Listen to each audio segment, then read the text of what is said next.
একদিন একটি বাঘ একটি গরুর উপরে আক্রমণ করলো। সেই গরুটি প্রাণে বাঁচার জন্য তার সমস্ত শক্তি একত্রিত করে দৌড়াতে থাকলো। দৌড়ানোর এক পর্যায়ে গরুটি একটি পুকুরের মধ্যে লাফ দিল।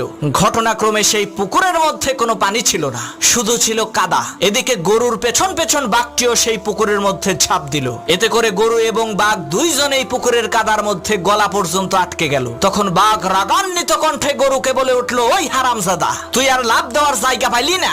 তুই ডাঙ্গায় থাকলে তোকে না হয় একটু মজা করে খাইতাম, কিন্তু এখন তো তুইও মরবি, আমাকেও মারবি। তখন গরু বলল, বাঘ ভাই, তোমার কি কোনো মালিক আছে নাকি? তখন বাঘ বলল, আরে আহাম্মক, আমি হচ্ছি বনের রাজা, আমার মালিক হবে কে? তখন গরু বলল, বাঘ ভাই শোনো, তোমার মালিক না থাকলেও আমার কিন্তু মালিক আছে।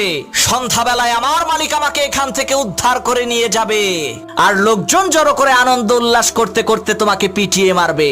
মনে রাখবা মুসলমান, তোমারও কোনো ভয় নাই, তোমারও একজন মালিক আছে।